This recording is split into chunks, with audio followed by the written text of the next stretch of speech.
Dalisay na pag-ibig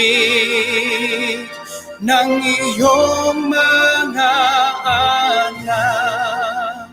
Siklab ng puso ko bumangon sa iyo, hilagang tunay, malaya't lakas.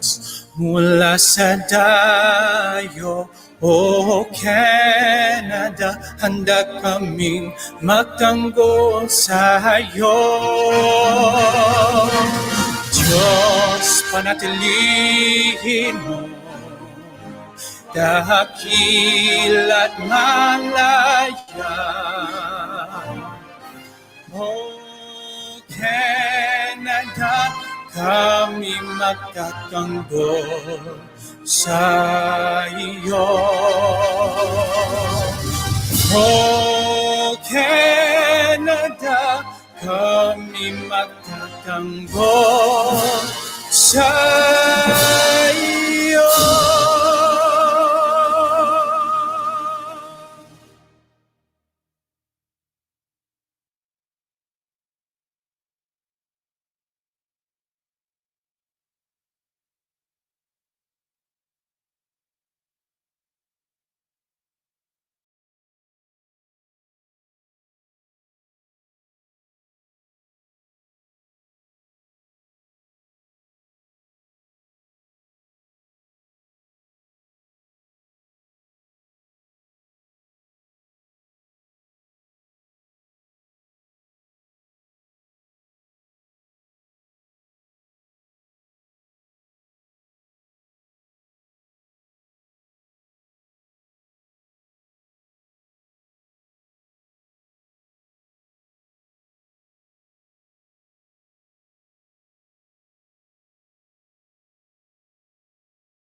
Of our usual technical glitches. Uh, you just heard the O Canada in Filipino. Maraming salamat po sa pag-subaybay. And magandang gabi sa ating lahat ng tagapakinig. This is your after dinner kwentuhan. This is one of those nights na hindi po tayo this is live pero this is one of those nights I have to do my sundo duties. So, but I'm trying my best to log in at 7:30. That's why I went on to create a pattern for the algorithm. The algorithm gets to recognize that we're getting logging in every 7:30. So I'll be very quick because I have to do my sundo duties. But tonight is still part of our after dinner kwentuhan, a Remembrance Day special. So what I'm gonna do is, because I have to leave in like 4 minutes to pick up my wife, I'm gonna play a snippet on a loop for our uh,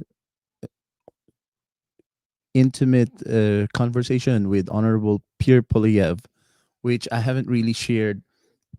Actually, I shared the full unedited version, but many of you, because I haven't, I was very intent on doing a commentary about that.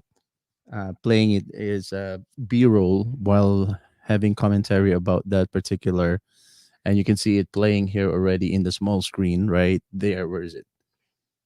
Okay, right there. See that? It's already playing there. I'm gonna put the volume, the sound on it, so you can watch it while I do my sundo duties. And then when I come back, I'm gonna pick up on our after dinner kwentuhan. Tonight's question is, and I'm gonna type it up before I go. The question for tonight's kwentuhan is, how do you greet? Kasi meron tayo nakita sa internet na mga uh, commentaries na when it comes to Remembrance Day, sabi nila it's a little bit inappropriate to say Happy Remembrance Day kasi Remembrance Day is remembering those who have fallen, who have died in the war. So it's it's not appropriate to say happy as attached as a prefix to Remembrance Day. So I want to ask that question to all our listeners and our viewers today. How do you do that? For example, if you have a friend or a relative whose brother or sister or spouse have passed away, do you say happy death anniversary? Of course you don't say that, right? But do you say condolence again? I don't think that's appropriate either. So yung mga national disasters like the anniversary of 9/11 and the anniversary sa atin sa Pilipinas yung Undoy, right? It's a very very devastating natural catastrophe. What do you say to commemorate? You don't greet with the prefix happy. So, yun ang nabasa ko sa internet today that you also don't say happy Remembrance Day. Although I've been here in Canada for more than 20 years, I really don't know the appropriate way to to address that because we see when I used to work in downtown, we would put on our poppies, and I apologize, I don't have a puppy. I've been stuck indoors for the last 2 weeks. So usually I would do that. I would just, you know, see our friends who have a puppy. And normally we say Happy Veterans Day or Happy Memorial Day. They said it is appropriate to say Happy Memorial Day or a Happy Remembrance Day, but it's not very appropriate to say um, Happy Remembrance Day. So, what do you ask? What do you say for people whose, you know, uh, a friend has passed away or a relative has passed away, and the anniversary of that death or the anniversary of that momentous occasion when somebody is gone already? How do you greet? What's the proper greeting for a death anniversary or a catastrophe? So and also, why do we have to celebrate it? Are we celebrating, for example, 9/11? Every year we have some sort of like ceremony. Is it celebrating the disaster? No, of course not, right? That's not why we are commemorating. I think the reason behind the ceremonies, uh, for example, 9/11, is to commemorate the heroes who tried to the first responders, and the resilience of the American people despite of the attack that the American people rise up again. So that's a quick question I want to throw at you right now. And like I said, it's only going to be a 5-minute intro, and then I will play our interaction with Honorable Pierre Puliev. I have been fan of good or people with good oratory skills, people who have good with words. So you can see in this video as I play it, you will see that I'm a big fan of the Honorable MP because is his I call him the rock star of question period in the House of Commons because it's really really good debating the Prime Minister, debating uh, people across the aisle. So, anyways, without much further ado, let me play the whole thing for you.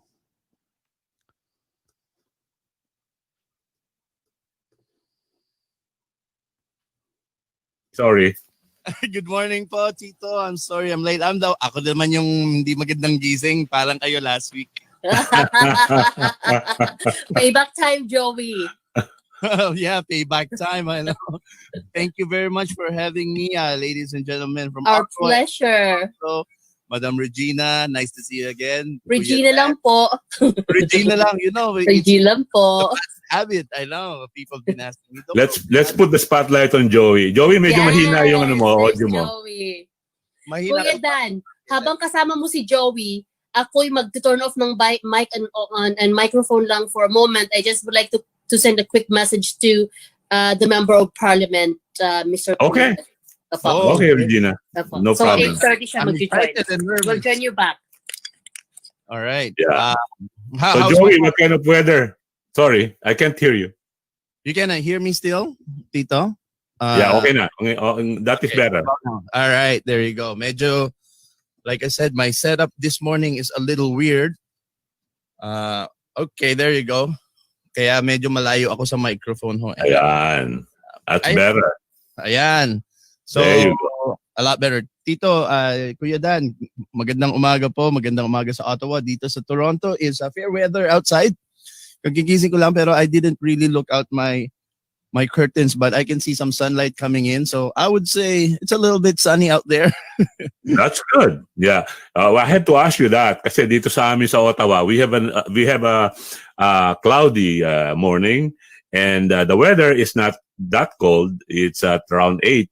But of course, sa marami nating mga kababayan na nasa sa tropical places, malamig na yan. Parang bagyo na at least, no? Parang bagyo na tayo ngayon dito sa Canada. But that is just the mildest of the cold winter. We can go. Right.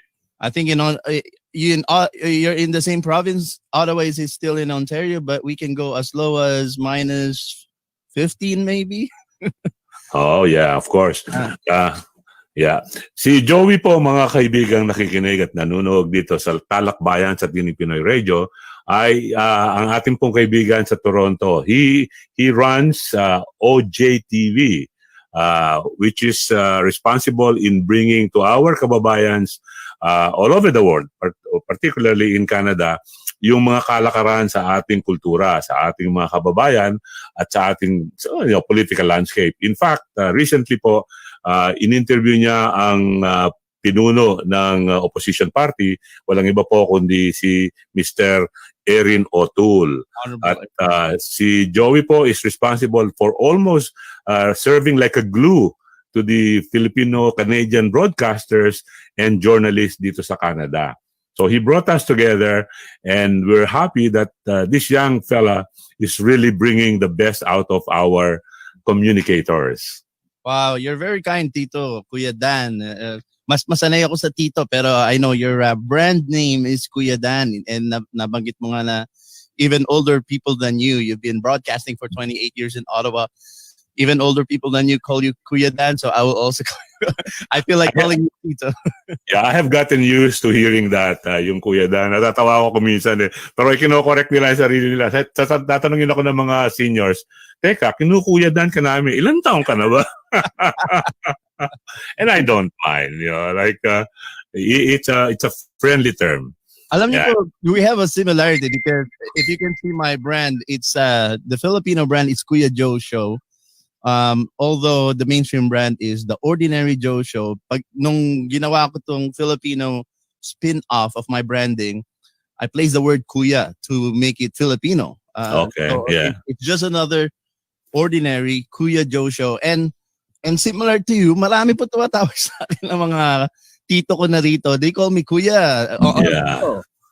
They call me Kuya. And then I realized, putting that Kuya in there in my branding became part of how people calls me. So I have that kind of twinning with you. Ako naman, I have been Kuya Dan for almost 28 years now. Kasi since, actually, 28 years in November. So that would be next month. Kasi yung mga nagiging co-MC ko sa Tinig Pinoy Radio, ang tawag sa akin, Kuya Dan. So yung mga callers, Kuya Dan din ang tawag sa akin. Kuya So that kind of stuck. So sabi ko, okay, well, if they feel better, more relaxed addressing me as Kuya Dan, that's fine with me. Before we go on, there are still some people who checked in and placed comments on our comment box. Let's say hello to Al Serrada. Good morning daw, Kuya Dan and DJ Regina, watching Sherbrooke, Quebec. Oh, wow. Sherbrooke, Quebec. Malapit na kayo dyan. I was about to ask, habla Espanyol, Joey? Mali pala yun, Spanish pala yun. Parlez-vous français? Parlez-vous français, there you go. In Quebec. Yeah, so good morning to you too, Al. And we have Nita Ariola Arnio. Good evening, daw. And I think Nita is in the Philippines right now.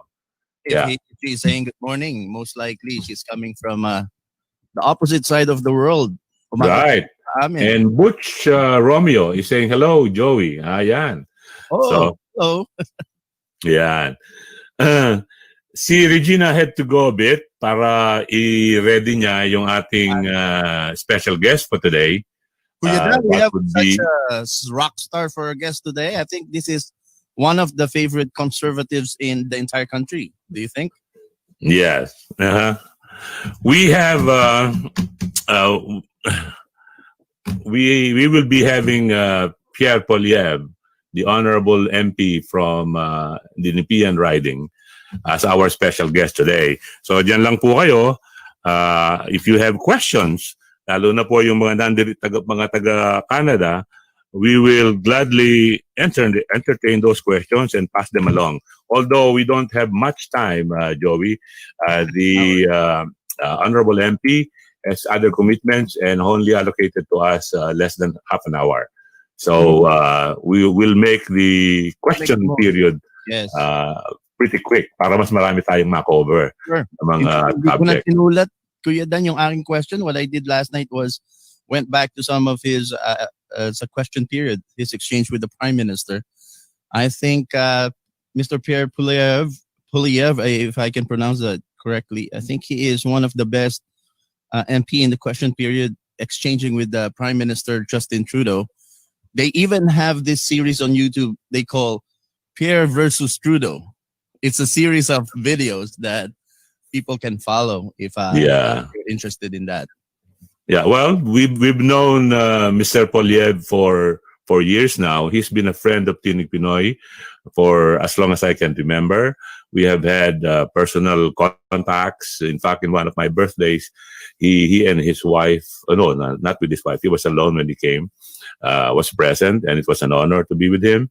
Of course, compared to Justin Trudeau, both are young politicians. The other has already made it to the top thanks to his legacy, the Trudeau name. But Mr. Poliev is, no patchy. I mean, he's been there and has held senior positions during the time of Prime Minister Stephen Harper. So hindi po baguhan pagdating sa Parliament si Mr. Poliev. Siya po ay isang batikan despite his age. He's only 41 years old, a father of one, and married to Anna Poliev. Very young person. Younger than I am. And has he been a cabinet minister as well under Harper? He's very sharp. Sorry, I missed that question. Is Mr. Poliev was also a cabinet minister under Prime Minister Harper during his era? Most definitely, yes. Oh, he held many posts as minister. The last one was he was the Minister of Employment. Right, yeah. Which is one of the biggest department in the public in the public sector. What about under the leadership of Pinunong Erin O'Toole? Is he a shadow cabinet minister? Yes, siya ang shadow minister for finance ng Conservative Party. That's why he's savvy pagdating sa finance. Nice. So, I've had the opportunity to listen to him in one of those sessions at Parliament, and he really knows his stuff. Hats off to Minister, well, not Minister, but MP Poliev. But we'll talk about that and get him introduced properly when he finally joins us. So, Regina, is Mr. Poliev joining us soon? I have sent the message, and he knew he's going to join at 8:30. Okay. So hopefully, Okay. we'll be meeting him anytime soon. Right. Thank you. So, wala akong nakikita mga bagong pumapasok na mga comments. Baka nagka-problema na naman yung comment box natin. Kasi kahapon, while I was we were almost about 1/3 of the way doon sa early morning show natin, we discovered we did not have connections outside. So we had to redo everything. It turned out pretty well. There was happy, and we were expecting Joey kasi ang topic namin kahapon, mga OFW and how they are experiencing the impact of this menace, and I'm referring to the COVID-19. And happy enough, it seemed that compared to what we're reading sa social media, hindi ganun kalagim, hindi ganun ka-horrible yung situation pagdating sa ating mga OFWs. And that was a happy result of what transpired yesterday during our program. Then I'd like to give a shout out to Brims. Brims was the one who commented there that says Tinig Pinoy. So Brims was enjoying listening to us. Hi Brims, kumusta ka na dyan? Nasa Hong Kong si Brims, di po ba? Yes, he is in Hong Kong. And Brims has been a long time friend of Tinig Pinoy. In fact, she's one of our admins sa Tinig Pinoy Radio. So, pag si Kuya Dan po ay medyo mawala-wala, okay lang tayo kasi Kuya Dan is manning the technical part as well as hosting and producing this show. Joe, how do you feel not being the one that is Kuya Dan's doing? You're actually just enjoying the conversation right now. I enjoy it so much. Show, you don't have to produce it. Alam niyo po, Regina, alam mo, gusto ko yung matagal na akong hindi nakaangkas sa sasakyan na hindi ako yung nagmamaneho. In practical vehicles. Sometimes, paminsan when I used to work in the finance industry, my friends will pick me up kasi meron kaming contractor. And then, I feel different, no? Pagka hindi ikaw yung nagmamaneho ng sasakyan kung doon ka sa driver's seat. Then, I can remember how it is pagka nandoon ka sa passenger seat, especially what they call the shotgun, yung katabi ng driver. And you're not the one driving. Sometimes nakikialam ka, no? Bakit ganito? Kumaliwa ka. And then you realize how annoying you can be because when you're driving, you feel like, I don't want people to be backseat drivers. Pero ganito, parang sa show, when I'm not the one who's managing all the controls, I feel a lot relaxed and I feel so happy that I can just focus on the guest. Nung gines natin si Honorable Member, Honorable Leader Erin O'Toole, I almost cannot focus on his answers kasi parang yung mind ko nakafocus sa what button needs to get pressed. Marami kang ginagawa. Right, yeah. And for Kuya Dan and I, in Canada, for the last 25 years, we are normally the one that is hosting an event. And so when we are attending an event that we're not hosting, we just appreciate it so much because we get a chance to relax and actually enjoy what's going on, part of it instead of being the main voice. Yeah. Well, I enjoy very much co-hosting here with Kuya Dan because he's in control and I don't have to think of anything except for the actual conversation. That's right. So enjoy it. And just like me too, Joey, I'm enjoying this. Medyo ear to ear yung aking smile ngayon kasi I am just standing here and just listening to the conversation and don't have to worry about anything. Sabi ni Regina Hangina, I would like to make some, a little correction. Baka nako-confuse yung iba because we are claiming that Tinig Pinoy is now 28 years old in serving the Filipino community. Sabi ni Regina Hangina, 25 years na raw naming ginagawa itong, yung being host sa mga special event dito sa community. Magkaiba po yon. Yung pong 25 years yung pong panahon na si Regina joined Tinig Pinoy Radio. So si Regina po is over 2 decades now with us. Three years short of the anniversary of Tinig Pinoy. Naunti lang 3 years ang the actual program before. 20 lang naman po ako sa Tinig Pinoy. 20 lang. Akala ko 25 na. 20 Tinig Pinoy. 25 ako sa Canada. I see. Okay. Ako po 20 months old. 20 months old. Yeah, right. So hello to Hannah Sheng of Singapore. She joined us by sending a comment.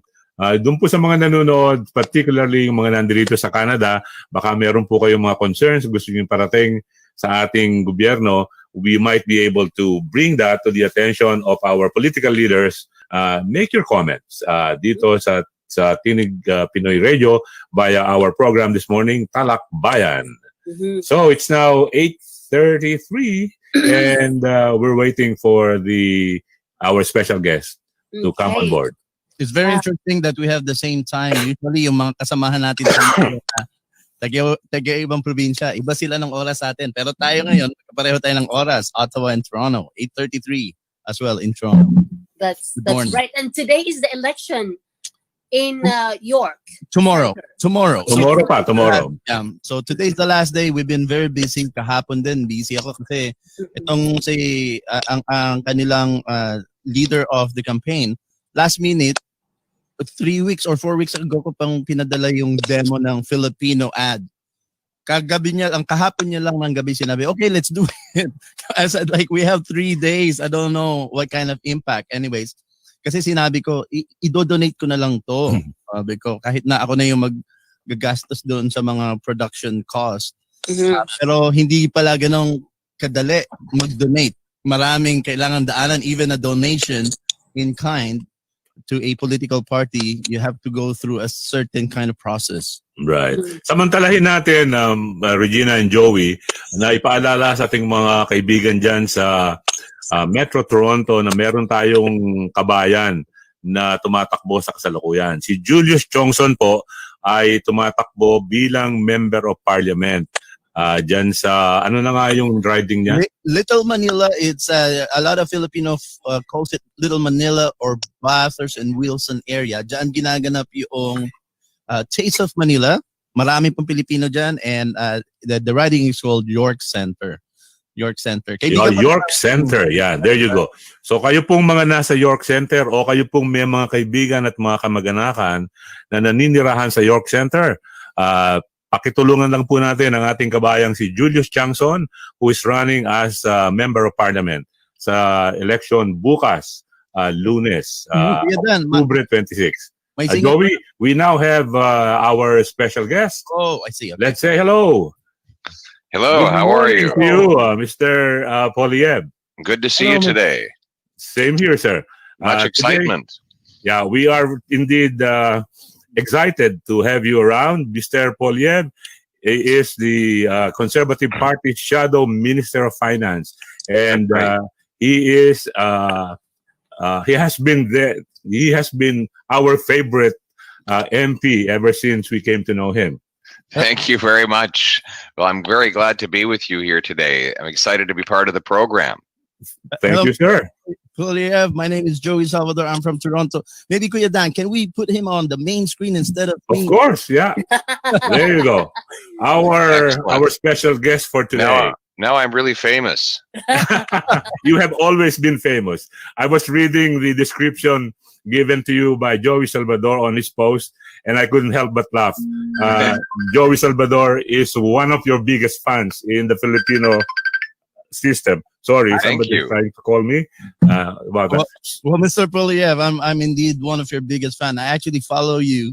You might not know, but you have a trail on YouTube called Pierre versus Trudeau, and it's a trend on YouTube that you can. Have you watched them all? Not yet, but I started. I think starting from ever since Mr. Trudeau had been a prime minister, you and him head to head has been like followed by hundreds of thousands of Canadians. Yes, we've had a lot of excitement, a lot of interest in our debates, and we want to keep building on that. Well, yes, indeed. Yeah. Well, we know that we only have a few minutes with the Honorable MP, Pierre Polyev. So we'd like to proceed with our intent to have him around, ask him a few questions pertinent to what is happening around us here in Canada. Mr. Polyev, it has been a long while, after 8 long months of people getting sick, with some of them even dying of COVID-19, and the interminable lockdowns imposed by governments on businesses, some of which have completely shut, leaving thousands of people out of work. In the midst of the COVID-19 pandemic, Canadians need confidence and assurance that their health, their security, and economic well-being are safeguarded. Is the government doing enough to provide them this assurance? No, right now the big missing link is rapid testing. We're forcing people to lock down in isolation still for as much as 48 to 72 hours every time they show mild symptoms, when what we could do is have them do a rapid test and get a result within 15 or 20 minutes. And then if they're sick, they go home. If they're not, they can go back out into the world. I think this is discouraging a lot of people from going and getting tested. If you're a single mother who has a couple of jobs and major responsibilities and you start to show mild symptoms, you might say, well, I don't want to get tested because they're going to lock me down for 3 days and I can't suspend my life for that period of time. I've got too many responsibilities. So that person doesn't go get tested. And then if they are positive, then they go out into the world with the infection. When the solution would have been just a very quick test that would show a result within 15 or 20 minutes, and then let that person do what's appropriate based on the result. The same with air travel. We have a two-week quarantine from when people come into Canada. That prevents our airlines from getting up back in the air. They have had to lay off about 30,000 people. If we had rapid testing at airports, then we could quarantine only those people who are sick and let everyone else go into the world. That would bring back billions of dollars and tens of thousands of jobs. So the missing link right now is rapid testing. We don't have enough of it, even though the rest of the world has adopted techniques.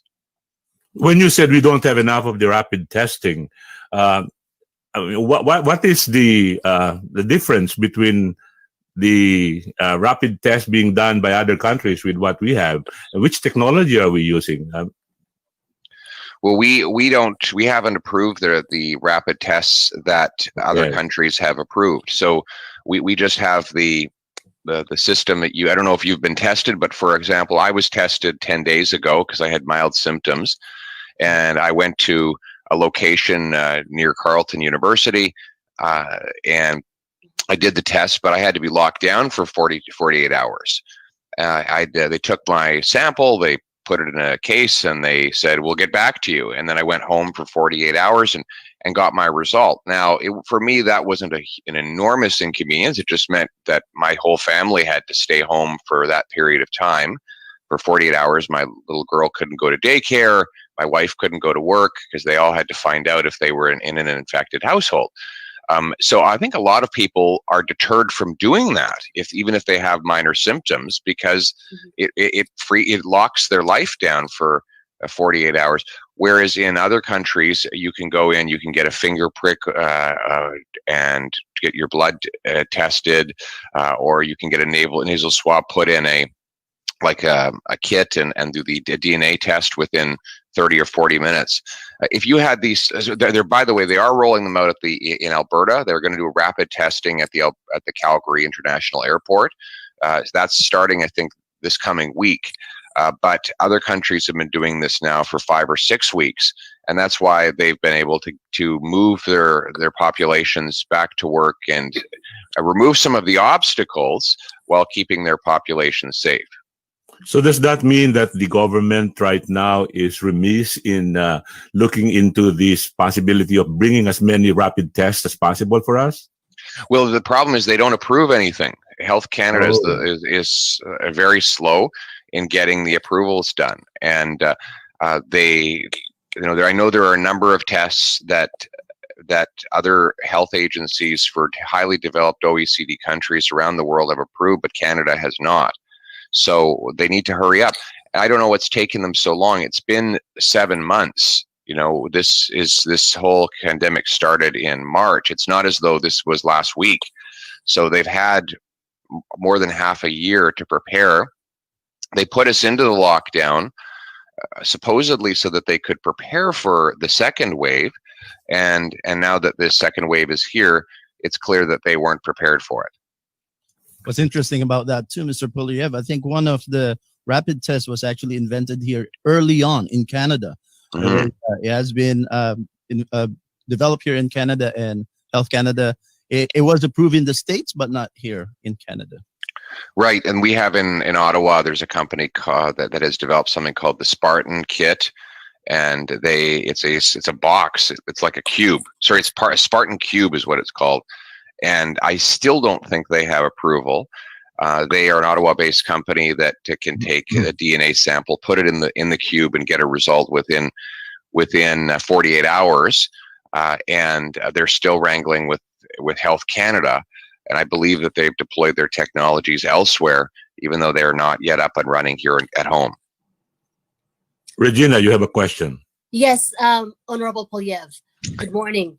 Good morning. My question is, for us who are dealing business with the United States of America, and same goes with them who are dealing with business with us in Canada, that scenario of them coming to Canada for business and they have to be quarantined, that really deter them from coming to Canada. And for me going to United States, we have some projects there that requires our personal attention. We cannot drive across the border. Our projects are delayed. Now, I was in the meeting of CEOs of golf course industry, and they know that Canadians goes to United States in winter here. So the questions that they all have were, are the Canadians going there in the winter? So what is, as a government, what should be done for this in the business sector, and also for the Canadians who normally would go to United States in winter? Well, I think thank you very much, Regina, and thank you for the invite and for all the work you're doing in the community. Regina is a great friend of mine, has been for a long time. The answer to your question, again, is rapid testing. So a lot of Canadians are worried that the Americans would bring COVID to Canada because their infection rates are much higher than they are here in Canada. Well, the solution to that is not the two-week quarantine, it's rapid testing. If someone wants to come to Canada, instead of making them lock down for 2 weeks, have them test. If they're negative and they have no COVID, then why not let them go about their business and spend their money at local restaurants, hotels, and do business with Canadian colleagues and partners? That's the obvious solution. But you're right, there's no one who's going to come to Canada on a business trip and spend the first 2 weeks locked down in a hotel room. They just won't come. So the only way to fix that is to bring people to a test, get a result. If they are COVID infected, you lock them down. And if they're not, then you turn them free to do their business. So the necessary move now is for government to ensure that the rapid tests are available. Now, yes. what is government doing about this other than experiencing all of these delays? Well, not very much. Health Canada's main role is to approve new testing technology. So when a technology comes out, then the proponent of that technology has to take it to Health Canada and get it approved. And that's the main delay right now. I think there are a bunch of different fast test methods that are before Health Canada, and they just can't get the officials there to approve them, even though many of these same technologies are approved in similarly advanced countries around the world. Referring to this issue of the rapid test, is there the light in a tunnel, so to speak? Are we gonna get those rapid tests to address this issue that has been bothering all of us here in Canada, practically all over the world? Yes, as I said, I think that Alberta is now leading the way. They've created a sort of a pilot project at the Calgary International Airport, so passengers who land there can get their rapid test right when they get off the plane. I think they might even be using it for passengers getting onto the plane as well, so that we know when someone's traveling whether or not they're spreading the disease.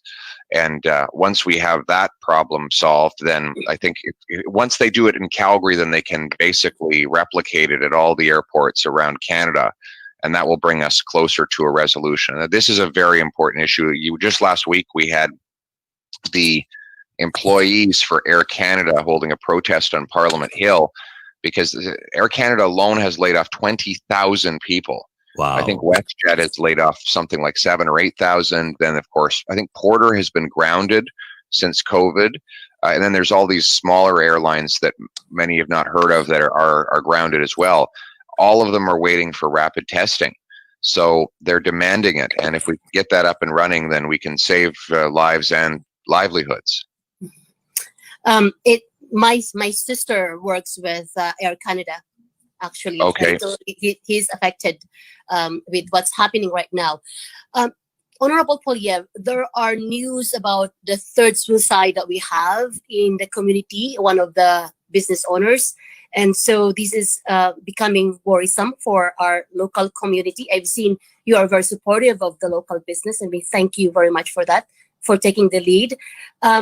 What can conservatives do to bring the confidence of the business community and the individuals that things will be better in a more immediate future and even in the long run? This is heartbreaking to hear. I think when you destroy someone's livelihood and their life savings and lock them up and prevent them from doing their work, you do massive damage to their mental health.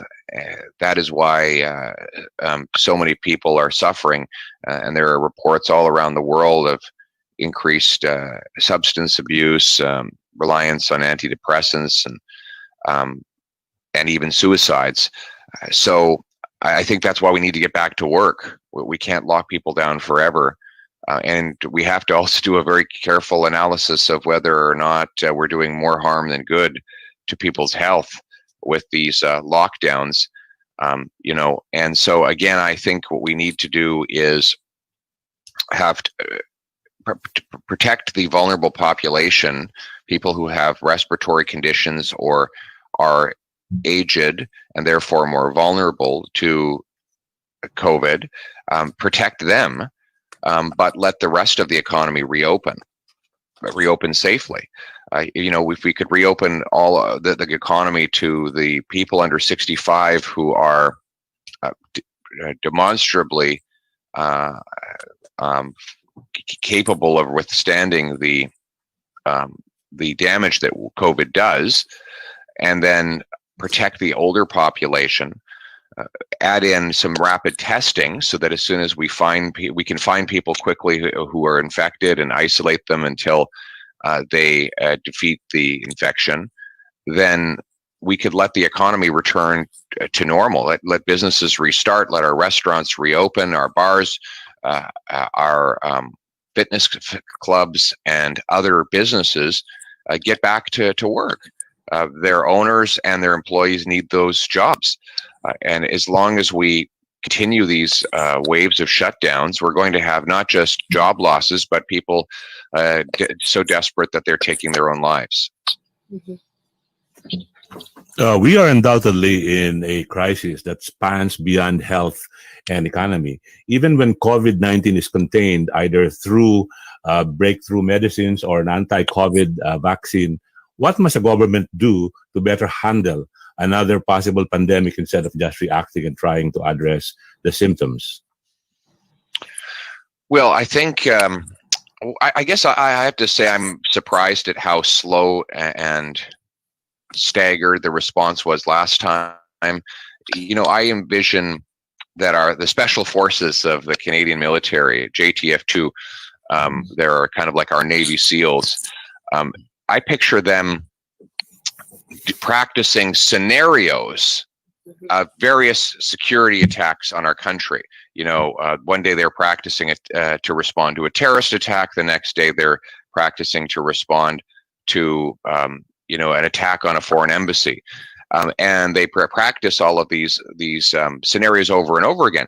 I kind of assumed that our Public Health Agency of Canada would be doing the same kind of practice, where 1 week they practice what happens if an Ebola type virus gets into our country. The next they're practicing what happens if the next coronavirus breaks out, and that they would have answers already prepared. They'd have them all written down, and all the key questions would be determined for each type of virus and each type of pandemic, but it was clear from the start that they had no idea what they were doing.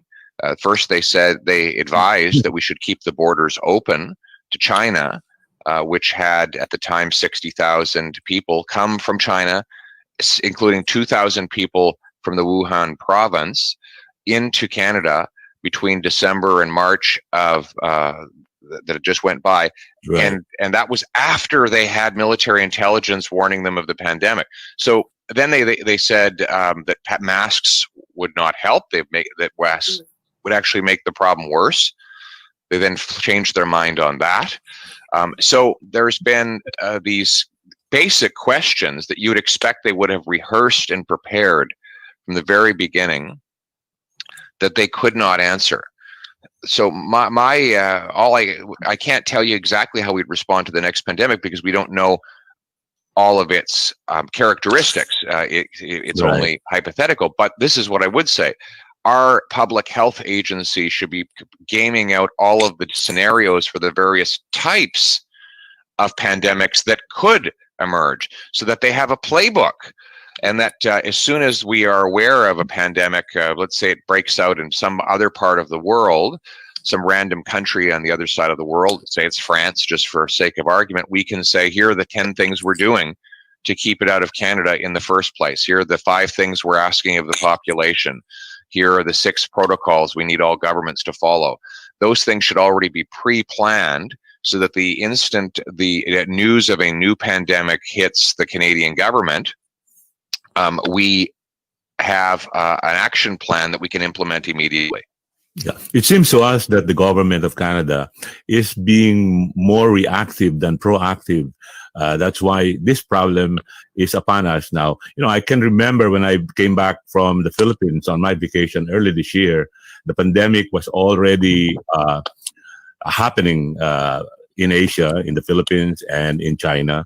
Mm-hmm. When I came here, I landed at the Montreal, the Pierre Trudeau Airport, and other than me, no one was wearing a facial mask. Mm-hmm. And I was asking myself and asking also some of my relatives whom I met after that, I said, why is Canada not doing anything? I passed by Japan, and in Japan, we were required to wear facial masks. And in Canada, everyone was in there, a lot of people are going to the south, obviously, to enjoy the sun because winter was upon us, and no one other than me was wearing a facial mask. So it must be frustrating for you as a member of the opposition to know what should be done, and yet nothing is being done, and then your effort to bring about, for example, giving this information necessary for people to appreciate what's happening is being blocked by the government in power. What's happening, sir?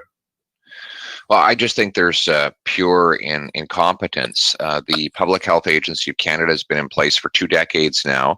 It was specifically created to respond to the last SARS pandemic, which I understand was also a coronavirus. Right. I'm not a virologist, but I understand it was sort of in the same family of, It is, yes, of viruses. And you'd think that they, after 2 decades, would have been able to prepare for something like this. But clearly they didn't, and then they defied basic common sense and reason. The other thing I think we have to get back to is national sovereignty. This idea that we should just follow the World Health Organization is nonsense. They've been dead wrong over and over again. They're demonstrably wrong. The World Health Organization specifically advised countries against closing the borders, even though we now all agree that border closure was absolutely necessary. I think the WHO even recommended against wearing facial masks. And it was because Taiwan ignored the World Health Organization that it was able to protect its population and have the lowest COVID case count and the lowest corona death rate in the developed world. They closed their borders to China in December. We didn't do that until March. And as a result, they've only had 8 people in Taiwan die of the coronavirus. Only 8. And they've left their economy open. So they have commerce functioning. People are free to live their lives. And yet they've had only 8 people die of the coronavirus. Why? Because they ignored the WHO and they made their own decisions to protect their population. So we need to de-link our pandemic response from the WHO, which has been absolutely incompetent and disastrous from the very beginning. And that's a key word, Mr. Polyev.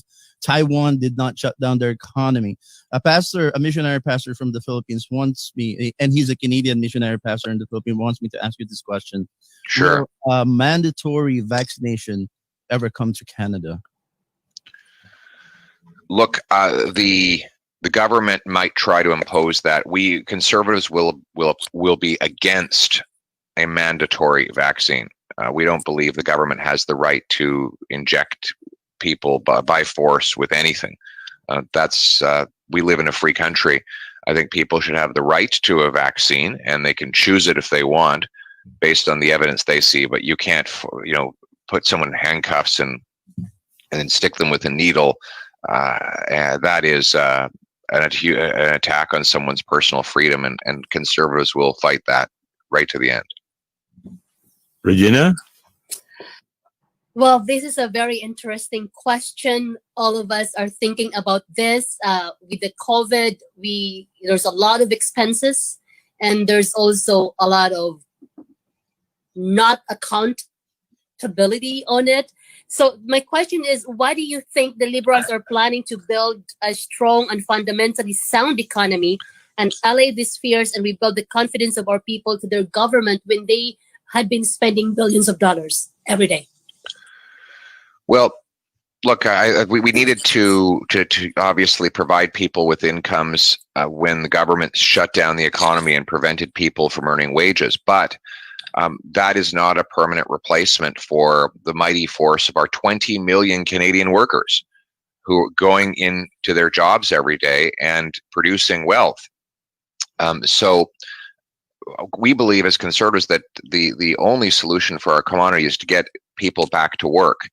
To not just to reopen the sectors that were closed for COVID, but also to approve the $20 billion of natural resource projects that have been waiting federal sign-off, to clear the way for pipelines so we can get full price for our oil, to sign off on the massive natural gas project in Saguenay, Quebec, approve resource projects in the Ring of Fire of Ontario, to remove the carbon tax on our businesses so our manufacturers can compete and we can make things here in Canada again.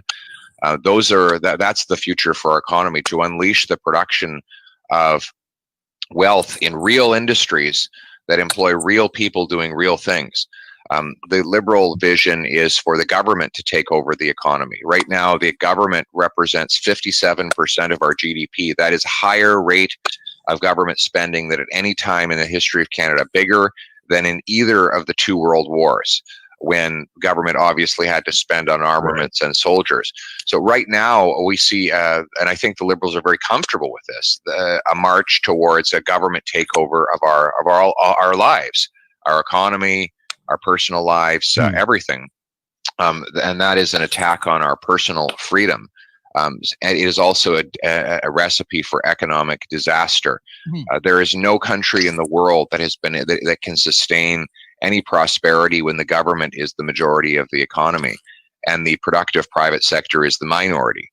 So we need to, reopen our economy, let people get off back to work so they don't have to permanently rely on government for income, and slowly wind down the COVID programs, so that we can phase out the deficit and the excess spending and allow a productive private sector entrepreneurs and workers to produce the wealth that gives us our quality of life. Thank you. Then we'll have a last question, and Joey. Okay. Well, one of the things that bother me most is what appears to be misinformation. The conflicting advices, the constantly changing directions, and policy disagreements that muddies the waters on what appears to be a COVID-19 second wave. What can be done to avoid these confusing developments and provide help in properly and correctly informing the public and ensuring us that the government is leading us to a more secured path towards better things, and do not spend our time just worrying about what's happening? Right. I think the answer to that is that we need our experts to focus on the evidence, not on the directives they're getting from the WHO. Our system has become so bureaucratic that Health Canada hits the forward button on WHO memos and directives and just takes them as gospel, when in fact what they should do is look at the cold hard evidence themselves and make judgments based on that evidence. So right now we're relying too heavily on international bureaucracies that have proven either corrupt or incompetent. Hard to know which, but wrong, that's for sure. Everyone can agree they've been wrong.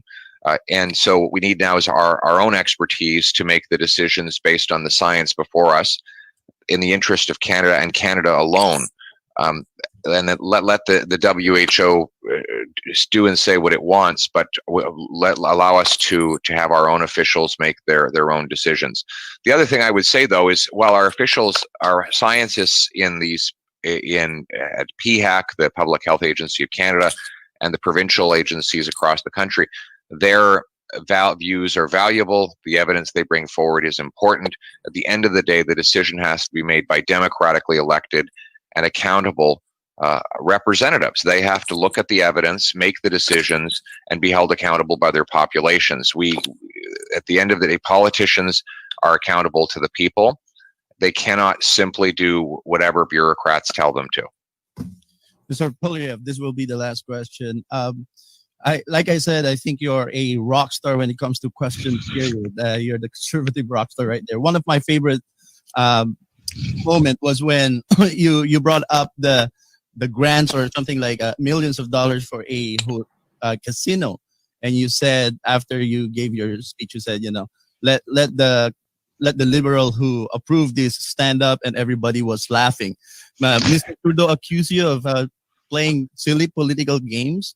But this game that they put on the motion, the last motion that you debated, and they made it a motion of confidence, and people were scared of saying yes to the motion because it will trigger an election. What kind of silly political game do you think happened there?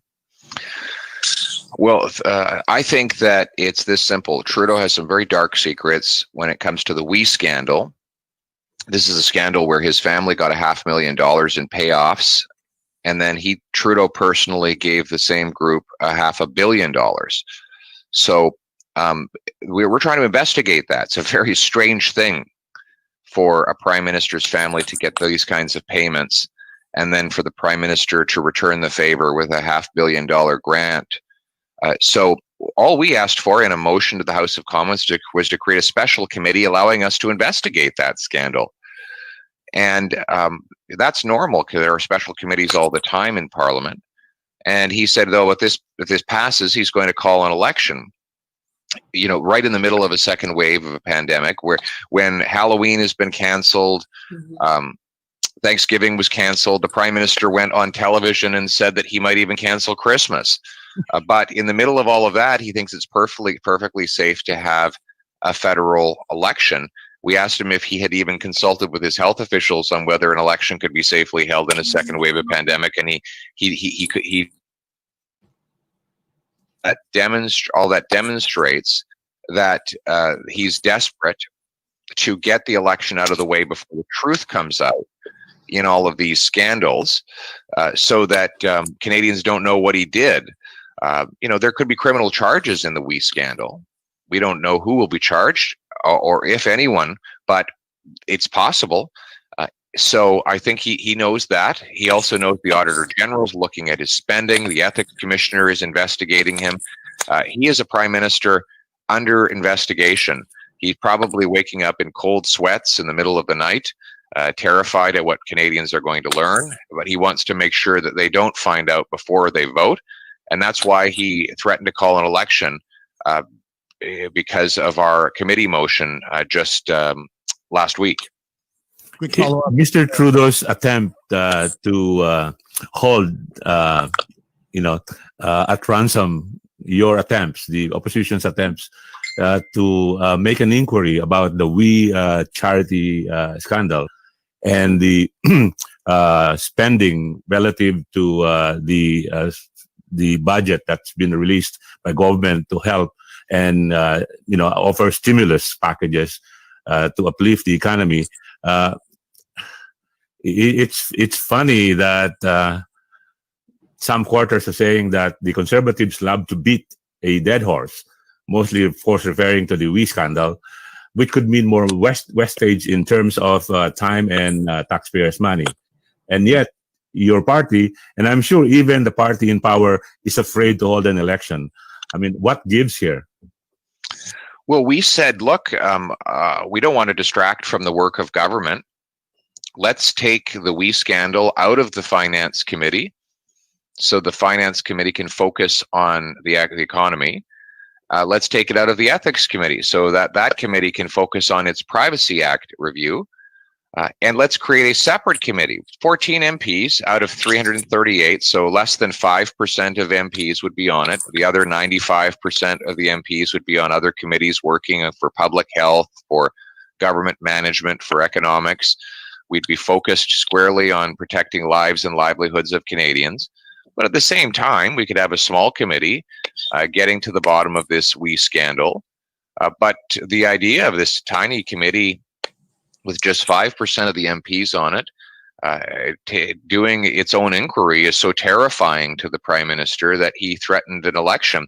And he claims he doesn't want to distract from the work of government on the pandemic. Well, nothing would distract more than a 36-day election, where the entire government would have to shut down. All the approvals for procurement that have to be signed off by ministers would probably be paralyzed, because everything in Ottawa, as Regina knows, being from the capital, gets paralyzed during an election. And yet he is willing to do that in the middle of a second wave of a pandemic, which suggests that he has some very ugly secrets that he wants to keep under wraps until after people vote. Surely he knows that the Canadians are not into another snap elections, but yet he is using that as a tool to prevent the opposition into conducting and inquiring about the issues that are being thrown against him. And I don't know how true they are, but it seems that there is meat in those accusations. I would like to tweet him, though, that most opposition voters actually want to see an election just to replace the current one.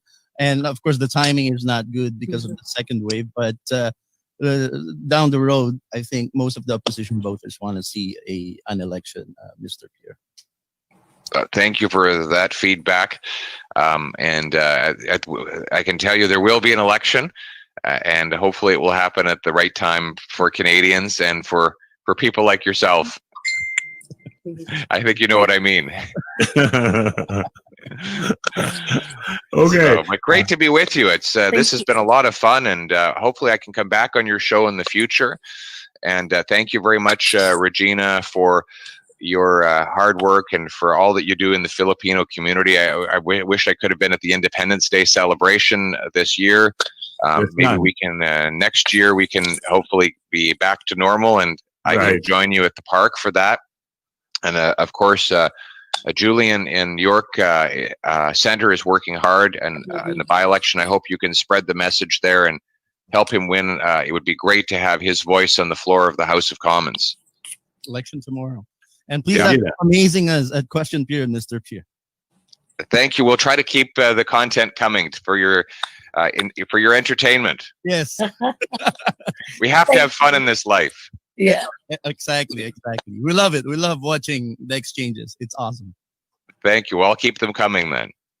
We truly appreciate your agreeing to come and join us during today's Talakbayan here in Tinig Pinoy Radio, Mr. Polyev. And as always, we wish you all the best. Regina, any word for the minister or for the member of parliament? We are more. I'm losing my voice. We're most grateful. Thank you.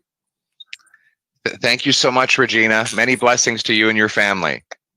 Okay, thanks again, the Honorable Member of Parliament, Pierre Polyev, also the Shadow Minister for the Conservatives. Thank you very much, and we wish you all the best, and have a nice day, sir.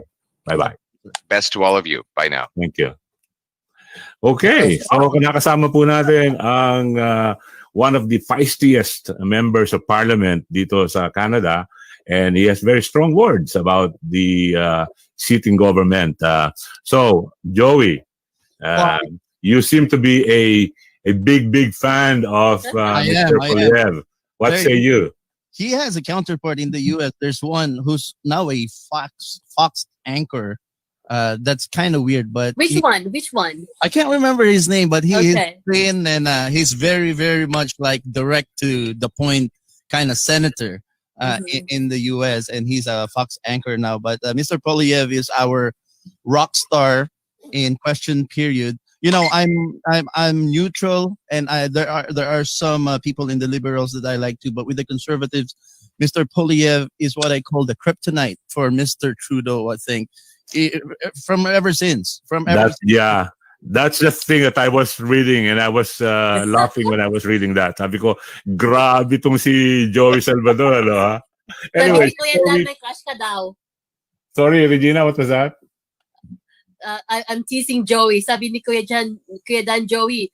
Man crush? Man crush ka Meron kang man crush? kay MP Well, Pierre. If we had a little bit more time with Mr. Pierre, I would say, you know, he should never back down when he have this exchange with Mr. Trudeau, because both of them has good hair. You know, I don't have much hair. I wouldn't have that confidence to take on Mr. Trudeau. But if it was Mr. O'Toole, pareho kami, I can have the confidence. Unfortunately, I like Kuya Mr. Dan, O'Toole. wala akong access sa mga comments eh. Like, I'm wondering, ano kayo mga comments? Medyo, nawalan ako ng boses doon ah. I know, yeah. Sabi ko, si Regina bigla nawalan ng boses. Anyways, thanks for reminding me. We'd like to say hello. We'd like to say hello to sa mga nag-comment. Nitz Ariola Arnyo is in Bulacan right now and listening. Yeyen Tor Tayoto, our very good friend from UAE, no? Or Qatar. UAE says mega love shout out. Happy morning daw, DJ Reg and Kuya Dan. And Nita Ariola Arnyo says hello, Boss Joey. Aileen May Ramos says magandang gabi po. Hannah Sheng from Singapore says hello, Sir Dan and DJ Red sa lahat. And Elisa Relon, my very good friend from Calamba City, says good morning, good evening daw. Pogi. Kala ko nakita ko Pogi. Hindi pala, po lang pala yun. Kuya Dan, may kasama kong dalawang pogi dyan. No? Kanina tatlong pogi, ngayon dalawa na lang. Dalawa na lang. Kuya Dan, we might be sharing the same kind of audience, you know, because I came in late. I have this, you know, I don't know if I told you I have this arm problem and hindi ko pa na-share to sa aking platform. But when people are saying shout out to me, I think we have a lot of OJTV viewers watching Talakbayan. Yay! Because of all the shout outs. Thank you, everybody who's OJTV viewers as well, for coming to this show. Yeah, and thank you to you too, Joey, for gracing our show today dito sa Talakbayan sa Tinig Pinoy Radio. It's been fun, and you are certainly welcomed by Tinig Pinoy all the time when you are available. I love coming here. Thank you for welcoming me, Kuya Dana and Madam Regine. Sorry. Regina po. Regina lang. Okay, Regina, you're such a superstar, a radio broadcaster yourself, and like Mr. Pierre said, thank you. You're a good friend of his, and so I'm your good friend because I'm a big fan. Sabi nga ng fan mo, di ba? Man crush with Mr. Polyev. Sabi ni Kuya Dan, tuwang-tuwa sa'yo si Kuya Dan eh. Well, Regina is a pride of Ottawa, and I'm very proud that Regina has certainly made a lot of headways in making good connections with those in government. And Regina has represented the Filipino community very well through the years. And we're very proud of her. Unfortunately, Regina is on a hiatus. She is on a sabbatical for 2 years because she is attending special courses to make herself even better, which is difficult to do, but she is managing to do it. And this is one occasion na si Regina acceded to be with us kasi hindi niya mapahindian na hindi makasama sa ating palatuntunan ang ating kagalang-galang na Honorable MP from Nipian, si MP Pierre Polyev. ang totoo po dyan, Joey, hindi ko mahindian si Kuya Dan. Ganun ba yun? Sana ma-invite natin si MP Pierre Yes, you may. Joey, I think I mentioned this in your show before I end your show, that when Kuya Dan is the one who brought me to where I am in the broadcast. That's right, you said that. Yeah.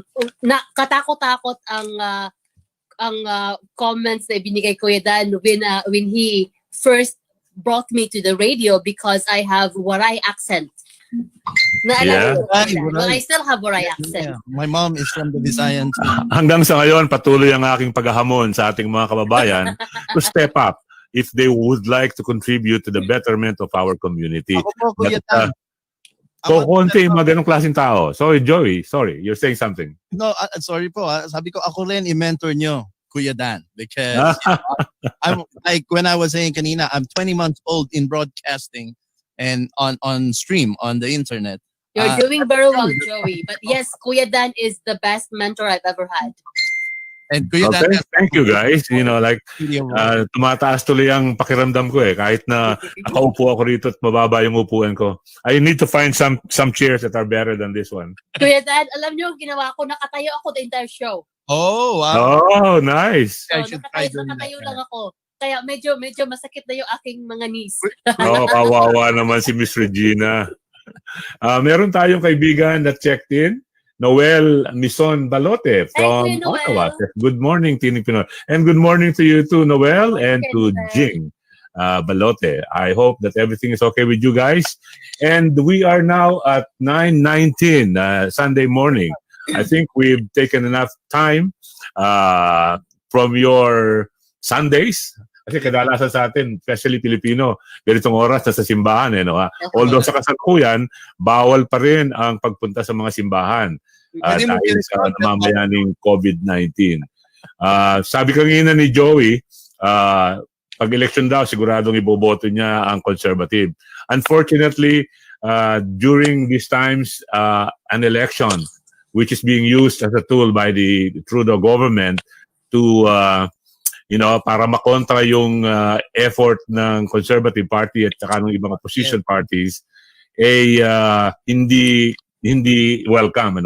Magiging distraction yan dahil mga 30 araw yan, walang gobyerno. So kung walang gobyerno, lalo tayong magkakandaletse-letse. So wag na muna nating isipin yan. In fact, let us push our MPs, particularly kung kayo ay nasa ridings ng mga liberal MPs, push them and tell them to act accordingly. Para nang sa ganon, halimbawa yung sinasabing need for a rapid test is brought about at nang sa ganon, magkaroon ng katugunan doon sa mga inila-lockdown ng pagkatagal-tagal. Imagine getting quarantined for so long, instead of doing about your business, conducting what is needed to conduct para yung ekonomiya natin ay lumago muli, hindi magawa-gawa. Dahil kailangan hintayin mo yung pagkatagal-tagal na resulta nung testing na yan. So meron apparently, po yung mga golf architects po na sa US na may mga projects dito sa Canada. Right. Isa yan sa dahilan kung bakit hindi sila makapunta dito dahil ayaw nilang ma-lockdown ng 14 days. Of course. Yeah. Sinong gagawa niyan? I mean, why will you do that? You're a foolish person if you went about your business hoping that you can do something and yet you are stifled because for 14 days you are quarantined in wherever place you go to outside your own country. Ito din po na madalas na ngayong nangyayari. Alam po natin na marami tayong mga kababayan na nagtatrabaho in the healthcare sectors. Right. So, kung halimbawa po merong isa na nag-positive in their area, now they all have to be isolated. Their family have to be isolated. It is compounded. Domino effect talaga siya. So, marami ang napaperwesyo. At one point, we have to move my mother from my sister's home to another sister's home because of, somebody in the other wing where my niece works had positive. So they have, to wait all the testing, and it has to be 14 days. We have to move my mom. And many Filipinos have someone in their household that works in the healthcare or somewhere that deals with people. So Itong rapid testing is really masakit tanggapin na meron naman palang available na technology para matugunan halimbawa yung bilang ng panahon bago natin malaman kung ikaw ay tinest at kung ikaw ay positive o negative. Pero hanggang sa ngayon, dahil sa lumalabas na bureaucracy, hindi available yan sa madlang Canadians. There are only about 36 million Canadians, and yet the numbers are staggering. Yung numbers of death and numbers of infected individuals compared to countries, for example, like the Philippines, where the absolute population is much bigger than Canada, yung ating death rate sa Pilipinas ay napakaliit kumpara sa death rate dito sa Canada. So, ano ang dapat gawin ng gobyerno? Alam natin, sabi nga kanina ni Mr. Polyev, dapat siguraduhin na maapura yung availability nung rapid testing na yan. That within about 15 to 30 minutes, alam mo na, positibo ba ang taong ito o hindi? And therefore, mas madaling makagagawa ng pamamaraan para ang ating ekonomiya ay muling mabuhay. Sa ngayon, naghihirap tayo, naghihirap ang buong mundo, pero walang dahilan kung bakit ang isang mayamang bansa, katulad ng Canada, ay maghirap ng mas matindi kesa sa mga bansang katulad ng Pilipinas. Ang isa din po Kuya Dan and Joey na maganda sana sa rapid testing. For example, yung mga cases dito sa amin na infect yung ibang mga tao sa restaurant, it was because yung tao na nag-test ay hindi nag-stay sa bahay. Right. Okay. Well, they don't really feel that they have it maybe, and they don't want to wait for how many 5 days before the result, and so they just go about their days. Right. So if the people get the result quickly, so they would know to stay or not to stay. Exactly. And that is what Pierre Polyev was saying earlier. If only government acts fast enough to bring this about. And so why is it that the government has so far only been reactive instead of being ahead of the game? Proactive, ika nga. Anticipate what is happening and be ready for it. So, mukhang sa ngayon, wala pa tayong light at the end of the tunnel, sabi nga nila. But we can only wish and hope that finally the decision makers, those who make things happen for us, will find that light and bring it about para sa better future nating lahat. That's right. Hindi lang future muna, ngayon muna, the present muna, at saka na yung future. Well, rapid testing, that's very important. Yan din ang binanggit ni candidate Julius Tiangson sa isang radio show last night na pinanood natin at si O2 din. Because rapid testing will actually open up the economy. Ang Taiwan, ang South Korea, ang Sweden, at ang I think Singapore, hindi sila nag-lockdown. Hindi sila nag-lockdown their economy. But we are the only first world country whose the deficit has been staggering Right. the lockdown. Tayo ang pinakamalaking deficit sa lahat ng G7 nations because of this. Right. Yeah, tama ka dyan, Joey. Okay. Well, from OJTV, Regina, here comes Joey Salvador. Yeah, wala tayong fanfare. You can't hear me. There you go. You can hear me. Hello, hello. Thank you for sticking around. Yun po yung ating replay ng our guest co-hosting sa Talakbayan from Ottawa. And I hope you enjoyed that. And we just got back home. As I mentioned kanina, I have to do this routine every 2 days off, 2 days on, 3 days off, 3 days on. That's a rotating shift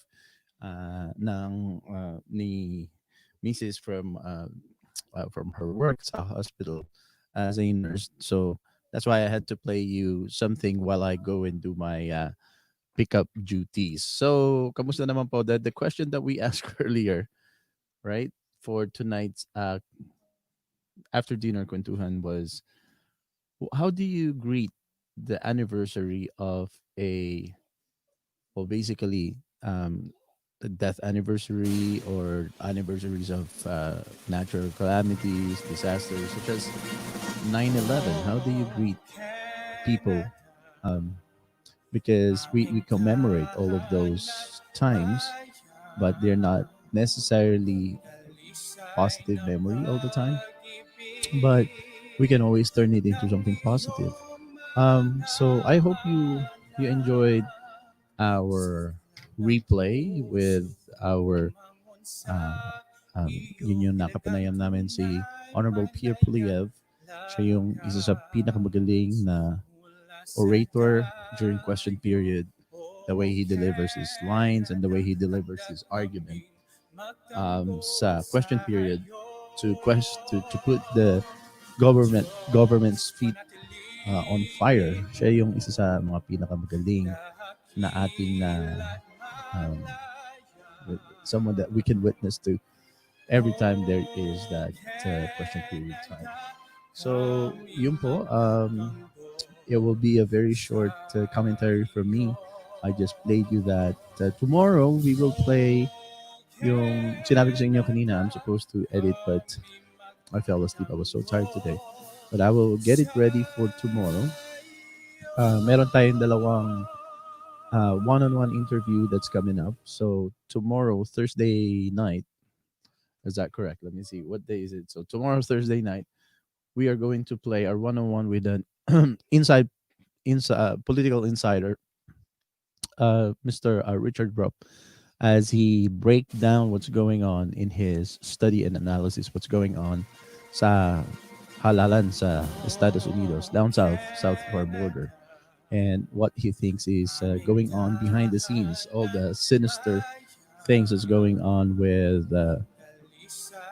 fraudulent ballots and the unusual practices, irregularities na hindi natin na witness in previous American elections. And on Friday night, we are going to have Honorable Raquel Dancho, who is the shadow minister of immigration on the opposite side of the aisle.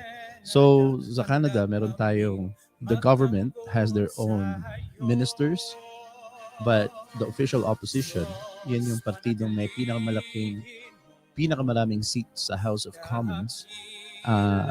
Sa bawat eleksyon, nagkakaroon ng ganung klaseng hatian in the seats in the House of Commons.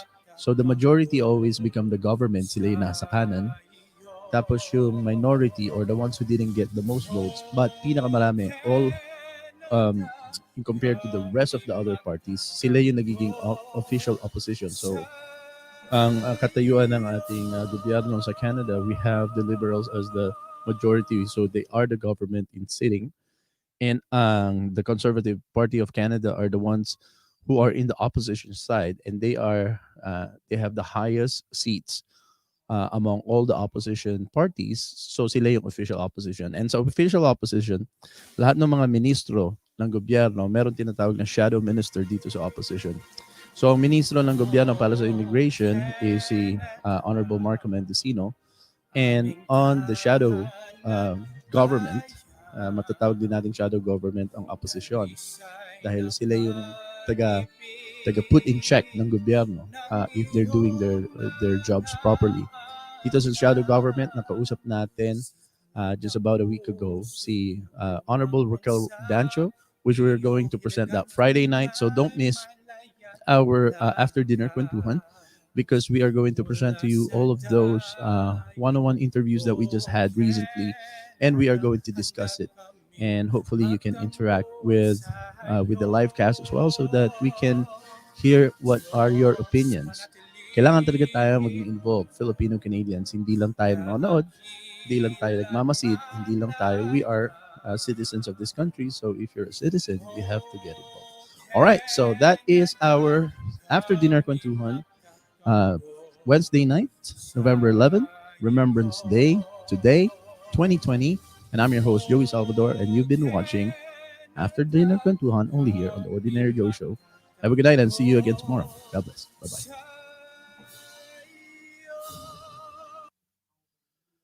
Let's play this.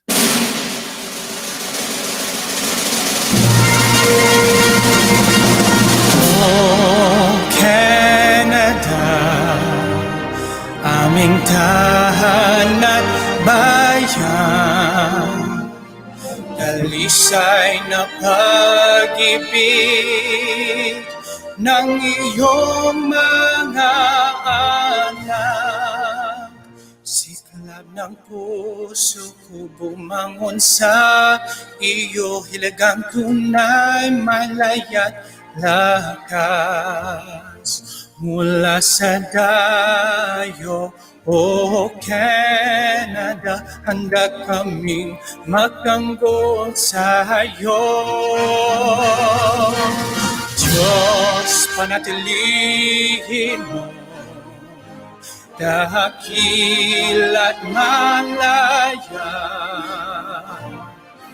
O Canada, kami magtatanggol sa iyo. O Canada, kami magtatanggol sa